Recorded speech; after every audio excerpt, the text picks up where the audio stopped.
Hello and welcome to the wrap. I'm your host for the day, Oren Weisfeld. I'm joined by Zarar from Raptors Republic. Sahal couldn't make it today, but we have a really exciting game to talk about, which has not been something I've been able to say for a very long time. It wasn't torture like we've been getting used to. It was actually a great Raptors win. They end up winning 130-77 over the Golden State Warriors without Steph Curry or Draymond Green. But this was really a story of the Raptors just doing everything right today. What do you think made the difference in terms of from a Raptors standpoint? Why do you think they were able to run away with such a lead today?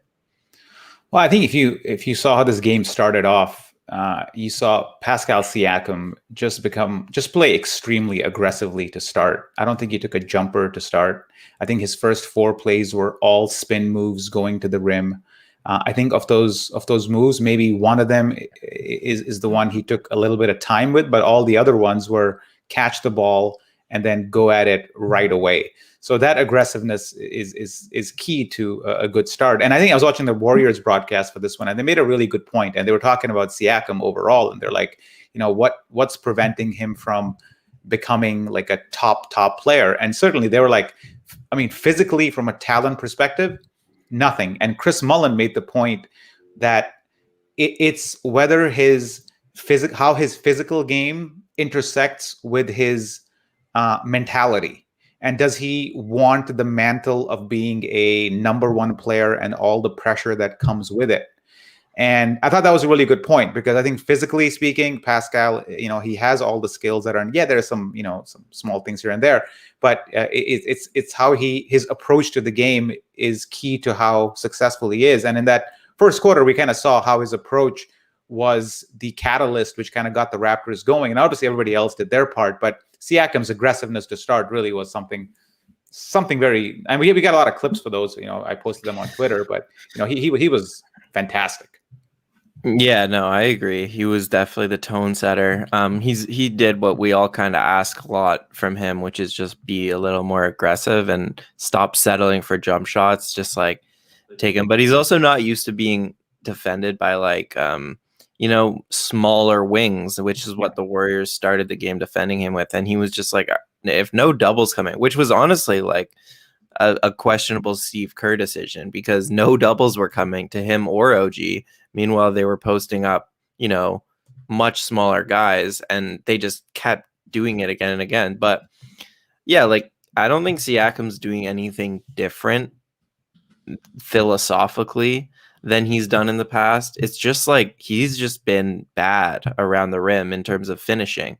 It's not that he hasn't been able to kind of get his moves off this season.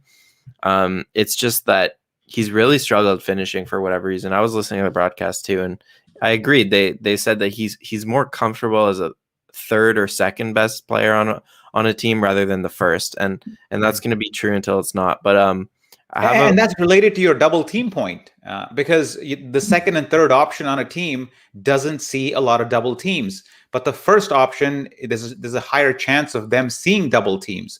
So I find it a confluence of a couple of points that kind of all point to the same thing on like what's. We all know that Pascal is really good. I don't think there's anybody anybody who's in their right mind would debate that point. It really is a question of what are the steps for him to get to like a number one option, like Curry was for the Warriors. So I think that's what we're talking about here. Yeah, no, for sure. I have an interesting stat here from Nikias Duncan at Nikias NBA. He's a great follow. So he was looking into some players who shoot better on hook shots than they do on layups, which is just like kind of ironic. Like it shouldn't obviously be a thing, very common. Pascal Siakam, 65% on hook shots, 51% on layups. So that's just to illustrate that he's really had problems finishing around the rim this year. Whereas today, literally everything in that area was going down. So it's definitely nice to see on his birthday, no less, him lead the team to a W. So yeah, I thought in general about the game, like it was really a matter of like every single player just played a little bit better than we're used to seeing from them. And maybe that's a case of just playing this Warriors team that looked really, really bad. And especially in terms of the big men, because, James Wiseman, we can talk about him, but he had a horrible game. Yeah. So everyone did look better against worse opponents, but I also just think everyone played a little better than we're used to seeing. And at the end of the day, this is a talented team. When everyone steps up at the same time, they're going to win games. Yeah, and I thought Malachi Flynn, who's been getting a lot of shit basically for his shit play, had a pretty good game. I thought, defensively, he's always been okay in that he does not concede dribble penetration. Like, he's pretty good at keeping his man in front of him for the most part, which not a lot of Raptors are necessarily able to do, sometimes even by design. I remember the teams from the last couple of years, one of their philosophies was, it's okay to give up dribble penetration a little bit. It's okay to be aggressive on the perimeter because you had Siakam and Gasol in the back. So that wasn't really a high priority for them. And this year, we've seen how bad that situation has gotten, where there's no interior help and people are driving all the way in. Flynn is an exception in that regard, because he is actually quite good at keeping his man in front of him. But what I liked about his game today was he had, I think, 2 or 3 drives where he got to the rim, and that's something he hasn't really been doing. He's been sort of settling for that mid-range jumper, kind of weaving off a couple of screens after the, in the 10 to 14 range of the shot clock, firing those up. So we saw something different from Flynn, and something that I think as Raptor fans, we hope that this is the start of something, because we need guards who can break down and get to the rim and finish, especially with Norm gone. Like, and Norm had gotten pretty decent at that, especially off cuts. So we lost that in Norm, and Trent might bring some of that. But if Flynn is able to get up and actually supply that penetration and finishing at the rim, it just opens up things for guys like Pascal and everybody else, and OG too, who has been hitting his three. So that initial penetration that a point guard can provide, I hope to see more of that. Yeah, and I switched over to the Raptors broadcast at one point, and they had part of the Nick Nurse press conference, and he was talking about what he wants to see Malachi do offensively. And one of the things was saying, like, I want him to get into the point more, even into the paint more, even if he's not finishing. Just get into the paint, hover around the basket, keep your dribble alive, and see if the defense collapses enough for you to have kick out opportunities. And it was interesting that they showed that on this broadcast, because he was doing that more than we've seen him in the past by far tonight, just keeping his drive alive. And he even had that one play where he got Nico Mannion to like bite, and then he got the and one. I'm not sure. No, not that one, but yeah. And then he also had ones like that where he was taking big men off the dribble, like Wiseman, and he gave Wiseman one really nice hezzy move and got to the rim. And you're right. Like, that's what we need to see from Flynn. We know he can shoot. We know he can score in the mid range, but that's not like his diet in the NBA of shots has not been a healthy one. It's been like a Chick-fil-A diet. And he needs to get into like, I couldn't finish the analogy, but yeah, the finishing at the rim is definitely important. That was, especially if Van Vliet is going to miss time and Kyle's out too. Then we're going to really see what we have in Flynn. I'm showing a couple of plays where he got to the rim. Basically, that was my main Flynn comment, is that he's getting to the rim, and that's something new. So in a game like this, which doesn't mean anything, holy shit, what are you gonna look for? You got to look for stuff like that. No, for sure. What did you think of like OG and his strength? Like, I feel lately he has kind of figured out how to use his strength. Like, he's always been good at, like, I think he's realizing how strong he is and what he can do with his strength. It's not like he's executing new moves. It's like he's using the strength that he's always had in just more effectively. Like, remember that I think I have the clip here. It's when Pascal kind of threw him the. Let me pull it up so I can just here it is. Right. Yeah, the transition. Yeah, exactly. So here it is. So they miss a shot, and Pascal, Pascal's getting better at this too. And OG, like, good gather. He's got a guy on him, patience, and just finishes it like nicely. That's the kind of stuff that you expect to see more and more of OG as he develops his game. Yeah, for sure. I think it's two things in terms of like the micro. One is balance. Like, on that play, that was a good example of OG falls way too much when he's dribbling. His balance is not really good, but that improving his balance is going to help him, especially in situations like that where or even the situation where he's pump faking on Wiseman. As long as he can stay on his 2 feet, he'll be better off.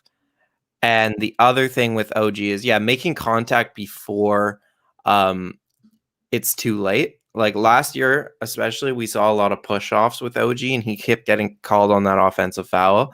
This year, he's still not great at it. Neither is Siakam. It's something they need to work on. But basically, making contact before you pick up the dribble is like what you'll see guys like Kawhi Leonard do. You'll see them do the bump before they have the 2 steps, right? Like put the ball down, bump, and then gather, and you have 2 steps to get to the rim. So that's what, we're seeing OG definitely bump a little earlier, and I think that's helping him get to there. But it's insane how strong he is, because like guys like Bam Adebayo or whatever will try to back him down, and he's not giving up any ground, and it's or DeAndre Ayton. I was surprised whenever stuff like that happens. Yeah, he's pretty ridiculous. I kind of want. You have anything else on OG? No. I'm done. I'm done with OG for now. But he's going to be my player. By the way, I like the jerseys. I don't remember. The Raptors have worn these before. I'm a big fan of the jerseys. I tried to order them online as the game was going on because I liked them so much. And guess how much they cost? I mean, I have one hanging there. I'm pretty sure it's the same price. No, the black and purple one. The oh God, how much? $167. Yeah, jerseys are expensive, man. Yeah, I think they had better like purple ones in the past, personally, but that's just my opinion. You keep talking. I'm going to pull it up just to show people about the jerseys. The jerseys were nice. What I mean, I like the black and purple, man. Not to go off on the side, but I like them. And you can't even order them right now. They're 157. Yeah, no, I think that's like pretty normal. I think mine was like 130. No, sorry, 167. The youth is cheaper. My bad. No, jerseys are ridiculous. Yeah, okay. I'm gonna show, like, obviously the Raptors got a win tonight, and that's nice, but we're not gonna get ahead of ourselves. Like, until they put a string of wins together, I'm still gonna approach this as like a development thing, like seeing what guys are doing well, seeing what they're doing better, focusing on the young guys. So I'm gonna show a few clips of Gary Trent, who was plus 54 today, as Blake Murphy got a shout out on the broadcast. I'm not sure if you saw that, but second best plus minus in NBA history. Hey, my son's on the. You gotta go. You gotta go. So here's the. First of all, this is a catch and shoot from Trent. I just want to highlight how quick his shot is. I never really realized how quick the motion is. So when I saw that, I just wanted to highlight that, because his feet are always so set and ready to shoot. But like the difference between him and a Norm is like Norm jumps higher and has like a little bit more of a hitch or a weight in his shot, or he waits until the very top of his jump to get to the shot, so it looks slower. But Trent shoots incredibly fast, so it's pure. His shot is pure. It reminds me, like, one of my favorite shooters of all time was Allen Houston, who played for the Knicks and the Pistons way back when. And, he was shot ready when he caught the ball. And Trent Jr. sort of reminds me of that. Like, he's shot ready before he even catches the ball. He knows what his mechanics should be when he launches. So that's good to see, which is different than Norm. Norm needed some setup time to get into shooting motion, whereas Flynn is always ready. And I think, what is he, 38, 39% from three, like overall? Yeah, so, on the season. Yeah. And he elevates too. So his shot is sort of a little on the unblockable side, because of the point at which he releases the shot is higher than most. So it's as somebody said, this is a win-win trade for both teams. Yeah. Like I haven't had a chance to look at him defensively too much, but I don't know. You got a clip to play here. Yeah, I think defensively, he's just like in the right place at the right time. We haven't seen him do anything too impressive, but I've been happy. Just no mistakes, really, is what I've noticed. Okay, so this is the first one of him in transition. I was just happy to see him get to the rim here. He's like Flynn in that the next step for them comes with finishing at the rim more. Gary Trent's generally pretty hesitant. He'd usually pull up if he has a backpedaling defender, but here he just gets to the rim, uses his body to shield someone. But notice how he finishes with his right hand here. He kind of does like a 180 to get to his right hand. So I have another clip here. And this is just kind of, I mean, a lot of NBA players, it's kind of surprising how many NBA players don't finish with their left, and it's possible obviously to still be really good and not really finish with your left hand. But is this the new one? Oh yeah. So this is him again trying to finish with his right here and just missing it. He would have had a pretty easy finish with his left if he put the body into, I think that's Kent Bazemore, and went up with the left, but he tries to go right, which is right into the defender. And so that's just that's a really good point. Ambidextrous finishing is key if you're going to be a great scorer in this league. And like this guy's 22. So just to give you some idea, like he's 5 years away from being Pascal Siakam's age. And the amount of development that can happen in those 5 years till he hits his prime. And that was actually one of the other topics of conversation on the Golden State broadcast team, is when does a player's prime sort of start? And Chris Mullin was like, around 27 to 31, 32, probably it is. So this guy is 5 years away from his prime, to give some context. And he's already pretty good. So what happens over the next 5 years, you could see him, if he, who knows what he needs to even clean up, but you can totally see him becoming a pretty damn good scorer in this league. I'm not sure defensively, but from a scoring perspective, like he already has a good drive. He knows how to put it on the floor. Once he figures out how to like take bumps, like once the defense hits him a little bit and he knows how to recalibrate himself and go back up again, he drives into traffic, gets closed off, has to make a second decision on what to do. That's the experience that he needs over the next 2-3 years, and you will see him become a pretty refined offensive player, I would think. Yeah, I think I do think like development is not linear. To put everyone in the same like 27 to 30 age box is like weird, because I've seen every sort of take with Gary Trent Jr. like, wow, he's only 22 and he's already doing this. Like we have to acknowledge it is possible that this is like close to it, because like he's been playing. Oh man, I read a ridiculous story about him in the Undefeated. I'd recommend it, but trigger warning on some of the crazy. He had a crazy upbringing. His father did too. But like he's been playing basketball from such a young age, like in the gym, like seriously from such a young age. Whereas Pascal started playing organized basketball when he was like 16 years old. So it's really hard to like say that those two players are going to peak at the same time. It's pretty random. You really just have to wait and see with any of this stuff.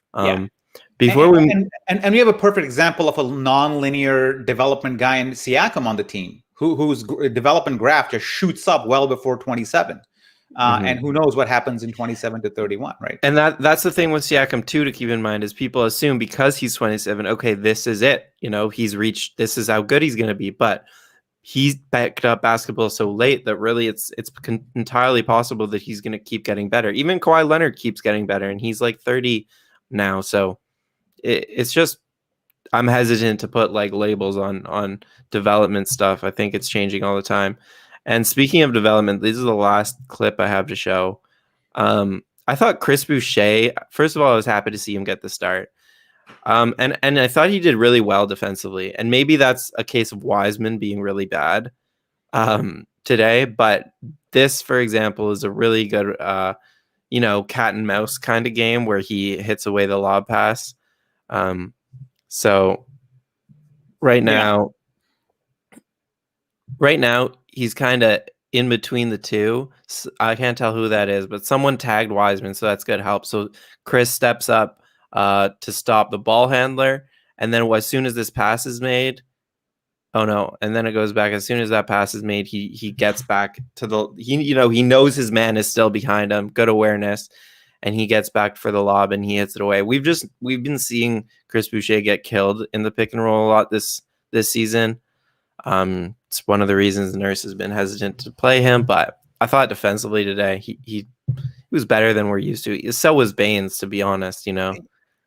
He's always alert, and Boucher is like he's always into the game. He's thinking of nothing else but the game. Yes, he will make mistakes that are born out of experience or lack of experience, but Is he actually giving it his all on defense every time? Yes. The mistakes he makes are just born because he hasn't seen situations like those. But this is his first year playing solid NBA minutes. Like, this is pretty much in a weird sort of way, sort of his rookie year. If you want to think about it. Yeah, he's had a couple of stints here and there, but this is the first time he's gotten playing time, and he's seeing this defense, this offense that you're showing right now, with multiple guys driving at him having to worry about his own guy while somebody else moving away from his man, leaving him with extra responsibility. These aren't things that he has seen before, and under the circumstance, I think he's done fantastic. If he was our complementary center rather than our primary center, he would be even better, because he wouldn't have to take a lot of the bruises that he currently does in his in the capacity he plays with. No, for sure. But why do you think Nurse has been dialing back his minutes recently and still doesn't really trust him? Does he not trust him? Do we know that? I mean, I don't know if that's no. Okay, I'm just saying, like, last few games tonight he played 25 minutes, but before that 19, 16, 24, and 12. And 12 was against Phoenix, who has DeAndre Ayton. So I think I at least think it's fair to say Nurse doesn't trust him against big, like, traditional big men like Ayton. Well, so I'd say if I want to put myself in Nurse's position, I'd say we are the worst rebounding team in the league, and what we need is guys who can box out. And at least on paper, Baines is a better boxer outer. Like that could be one argument that's in Nurse's head as he makes his playing time decisions. But other than that, I don't. The other reason might be that he just hasn't played heavy minutes in his career, so maybe he wants to manage his minutes a little bit more. I don't know, especially given this stretch and back-to-backs and all that. Maybe I think he's curtailing everybody's minutes a bit, and maybe Boucher falls into that category. But man, is Boucher the best center on our team? Without a doubt. So if this was a normal season, I would expect him to play like 30 minutes a game every game.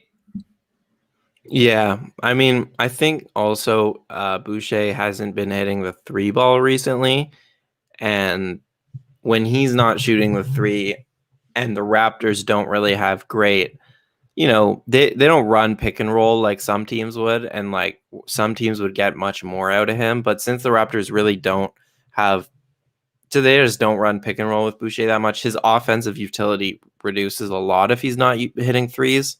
And then obviously defensively, he has trouble matching up with some 5. So, but I'm in the camp that, like, he usually does more right than wrong, even if he does make those defensive mistakes.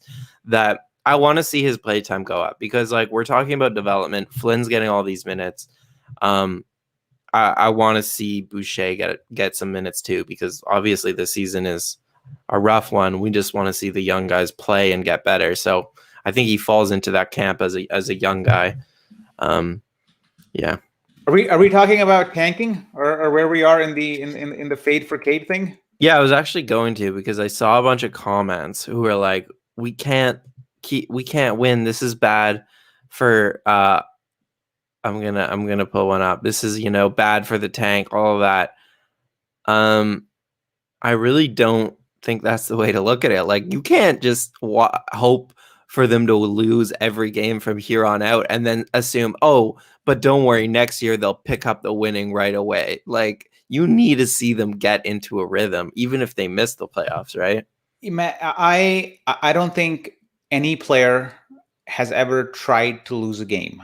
I don't think. I think it's just not natural for a player to play that way. I mean, unless you're the Chicago White Sox from the 16, whatever that happened, right? It's not possible for you to want to lose the game. Maybe tanking is a management strategy. It is not a player strategy. We should always keep that in mind. Whenever we say, hey, we should tank, it's never the player should try to lose the game. It's always about what's management's long-term view on things. So, do I want the Raptors with a high pick at this point? Probably. But that can't happen by, like if you're going to do that, then you got to make lineup changes. Now Fred, we lost Fred. He had a strained left hip flexor, so he might be out for a while. Lowry didn't play today. So I think Rodney Hood, maybe some of these decisions, maybe some of these injuries that have happened will naturally lead to a lower quality team on the court, and you will naturally lose more games. But what are we? 1, 2, 3, 4, 5, 6. We have the 7th worst record in the league right now, and we are a game ahead of the Wizards, and a game and a half separates us from fourth worst. So realistically speaking, this is probably where we're going to end up. Mm-hmm. Like, we're not going to be any much higher or much lower than this. Or maybe the Wizards, we catch the Wizards and fall a step forward. So there's no point in even having this discussion at this point. Like, this is where we're going to finish. Then it's a question of the lottery balls. Who knows how that'll work out. But yeah, I have given up all hopes of making the postseason at this point, because even if we do make the postseason, I don't think we have the personnel to take on the East's top 2 teams somehow. Right. So it's not even like, oh, let's sneak in the 8th and maybe we surprise the Bucks. That's not going to happen, man. Like, yeah, we beat the Bucks a couple of times, but we're not going to win a playoff series against any of the top caliber teams in the East. So this is what it is. It's down to the lottery balls, just as Oren is doing for the last little bit. I mean, we just got to focus on the development side. Yeah, and I mean, like, even if they got into the play-in tournament, it would be the best they could get is 8th, and then it looks like Brooklyn's going to run away with that 1 seed. So, it's not every year. Every year is different, but Brooklyn is like an entirely different team who there would be really no point. But like, I agree with the people with this sentiment. It is in our best interest to get a good high first round pick. The top 5 in this draft obviously is special. Top 4 even more so. And I'm guilty of watching those players and like analyzing which ones I like the most in the draft, but that doesn't mean it's healthy to look at the standings every day. Like, there's really no point in that. You want this team, even if you want them to lose and tank and get a good pick, you don't want to see that their energy is there's so much more important stuff than just getting a pick. There's a culture that is based around winning that they've developed all these years. There's free agents who you want to attract here. So even if they don't make the playoffs, I want to see them end the season on a good note in terms of, obviously this development stuff, guys learning new skills and showcasing new skills, but also just in terms of winning and looking happier, looking like they enjoy playing together again. All of that stuff is equally important in my opinion. So I mean, psychology of sports psychology is a booming field, and a lot of that has to do with how you evaluate your own team and franchise. If you associate your franchise or your team with losing intentionally, that just sets a bad tone. It's a bad context to develop a winning a winning system in. Hey, speaking of development, I do this. There's a couple of guys. Mauricio Arenas goes, Boucher never scores on the post, always passes the board, never utilizes length. But the general idea, and I think Rip D. Rose, I'll highlight his comment here. We have not seen much of a post-up game from Boucher. From what I can tell, there were, in the last 3 or 4 games, there were about 1 possession each. You saw it in this game once, and you saw it in the game before last game. You saw it once where he tried to post up somebody. And it looked like he was doing it for the first time ever. Even his teammates were a little surprised at what is he trying? Is he trying to actually post up? Like, should we give him the space to do it? Should we clear out for him? Like, it was, you could tell that it's something that they haven't even ever thought of doing. And the fact that he even tried to do it was an individual decision, not something that the team was like, hey, let's post up Boucher more. What do you think of his post up game? Do you think there's something in there? If you look at it as the way he shoots, he's not as bulky, but do you think he can come up with some sort of a post-up game?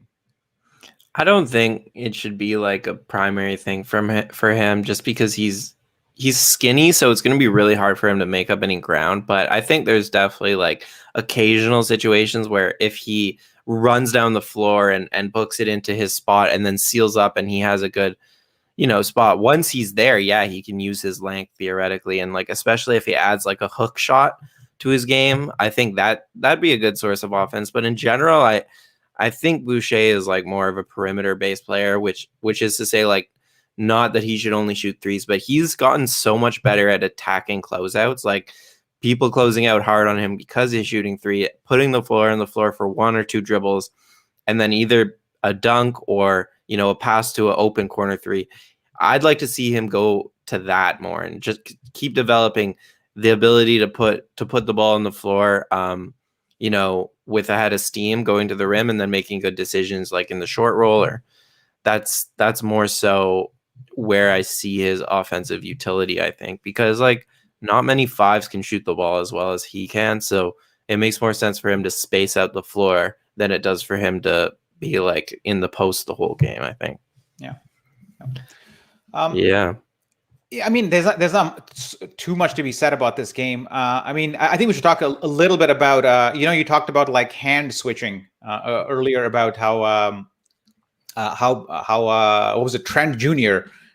Did not like refuse to switch hands, and I want to call out this play where Pascal Siakam did the opposite, where he did use his the hand switcher. You'll watch it here.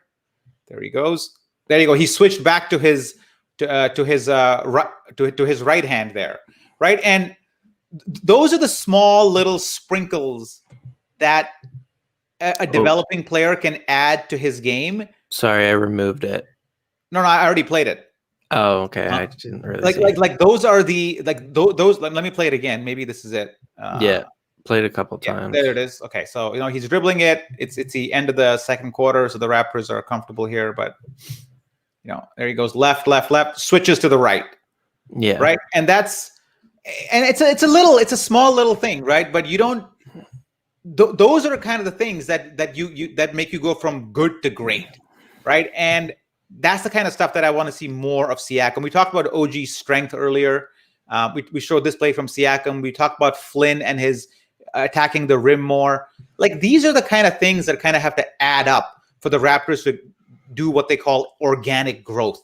This is what organic growth looks like. So maybe even next year might be dedicated to just having these guys play together more in a full season in their home court. No, I don't necessarily think we should have expectations of championships next year. I think, but we should have expectations of development next year as some of these core guys sort of come together. Yeah, I mean, I've written about this before, but I think what they do in the offseason we'll have a better idea then. But if they bring in like a starting caliber center, I see no reason why this team can't be like a top 5 seed again, right? Like they have one astounding issue, and other than that, they have a pretty talented team. So we'll see what the front office does, whether or not they like if they draft a center, say just as an example, rather than getting a veteran in free agency, then that signals like okay, they're not serious about competing because center is the position that takes the longest to learn. It's very rare that a center comes out of like the college and is good. And then look at James Wiseman, for example, number 2 pick in the draft, and really is struggling to adapt to the NBA. So that's what you get in this, and that's why the Warriors move is so weird. You know, that's why people are questioning it, because they have a ready-made team to win. If Clay's back next year, they're like competing, and yet they drafted this 19-year-old center who can't stay on the floor in the NBA. So I would be surprised if the Raptors do that, unless it's like Evan Mobley, who's ready to help on the defensive end right away. In general, though, I think the way that I would attack this is get a veteran center and draft for upside, whatever it is. I want to raise this point with you, man, because the Tim Duncan draft situation, because the Raptors are not in a very run-of-the-mill tank situation. Like we're not like a terrible team who's looking to accumulate prospects so that we're able to hopefully compete at some point in the future. The situation reminds me of Tim Duncan and the San Antonio Spurs, like that one year in 2000, I forget what it was, right? Where the Spurs were already a good team. They just had a really bad season for whatever reason, right? And I think injuries, David Robinson got injured. Yeah, I think so. I think they had Sean Elliott maybe was on the team at the time. So a bunch of guys got injured, and they just, out of the blue, had a terrible, terrible year, and they got the number 1 pick, and then they got Tim Duncan. And then next year, they were obviously great because they already had a pretty solid roster and they just added Tim Duncan to it. So, celebrations around. I feel the Raptors situation is more closer to that than, trust the process and Philly the last few years when they were going through that situation. So I think there's a lot to look forward to. If the Raptors are able to grab, if they get a top 3 pick, oh my God. But even if they get a 6th pick, they can create something where they can get the center that you are talking about with relative ease. And then maybe the turnaround won't be as dramatic as Tim Duncan, but it's quite similar in some of the brushstrokes. Yeah, for sure. If you're a top 5 draft pick, right? You want the Raptors to select you out of all the teams that are going to be in the bottom of the lottery. Like, you're praying that you get to this organization that's going to win relatively soon and has a foundation and core in place and all of that. And there's definitely some potential there, especially if you get a top 2 pick. I think like the top 2 stand out, but there's 4 guys in this draft at least who can be like theoretically like franchise saving players.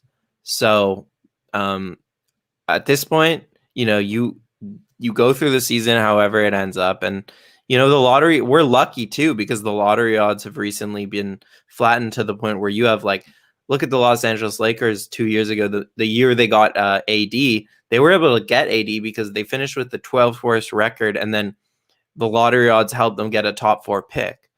That was the first year of the flattened odds. And then they traded that pick in a lot of other stuff for AD. So, I mean, the odds are flattened, even if theoretically we finish with the 12th worst record, which I think would be the play-in game, actually. You could still get a top 4 pick.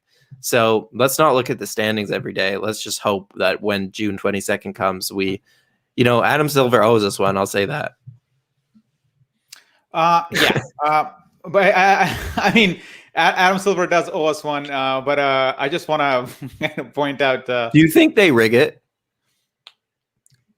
Yes, okay. For sure. I don't know if they still do, but right. I am fully convinced that the New York Knicks 1984 Patrick Ewing draft was rigged. The LeBron James, I have no proof, obviously, of any of this. No. The Cleveland Cavaliers LeBron James thing, Patrick Ewing, Knicks. For sure. I think it's situationally rigged. Yeah. Same with like the NHL. Like when the Leafs got the Matthews pick, I was like, this is too good to be true. I can't. There's no way. So yeah, I mean, I would rig it if I was a commissioner, but. And maybe now there's like more traceability just because of technology and all that. Yeah, for sure. Back in the 80s, man, it was just like this draft has been conducted under the supervision of PricewaterhouseCoopers. They were there when we drew the tickets. It's like, yeah, okay, buddy. Yeah, okay. Yeah. I'm sure they were. And I know how consultants work, man. Those guys can be paid off very easily. Yeah. But like even if the Raptors don't get that luck and they get, say, like the 8th pick in the draft, like, you have Masai Ujiri there. He's one of the best like executives in the league. You can bet that that's going to be a really good player for a really long time. Like Tyrese Halliburton just went like 10th overall. So those are the type of players that always fall to that range. It's just a matter of drafting well. Hey, what do you think? What do you think of this guy? Yeah, is he wearing shades? Yeah, happy for him. Those guys have been dealing with COVID, getting back from it. They got to sit the 4th quarter. That's good. And, we'll see if they can string together some wins here because so far this season, it's been, again, the Warriors were on a back-to-back and they look very much like when the Raptors are on a back-to-back this season. So I'll be curious to see. But by the way, Steve Kerr, what do you think of Steve Kerr, like challenging that play down like 50? Just to make a point. I don't mind it. Like, yeah, it is what it was. Embarrassing, man. He was embarrassed. He had to do it. He had to do. Yeah. Nick Nurse, on the other hand, he's really chilled out recently. I think he's embraced the this season is really like there's not much we can do here. Oh, did you watch this play with Boucher and this guy going at it and Steph Curry with a nice? I mean, this is the type of game it was. It kind of says it all, right? When you can take a 53-point loss in stride, you just hang around there. This clip sort of tells you everything you need to know about this game right here. Yeah, I mean, both of these teams are so reliant on their top players. I think they're both teams with really bad depth, and when their top players are not playing well or not playing, they both lose. And we saw that with the Warriors tonight. We saw it with the Raptors going through the whole COVID thing. Um, but anyways, I think there's about time to wrap it up. Yeah. Let's wrap it up, man. There's not much to say. Hey, yeah, do it. Yeah.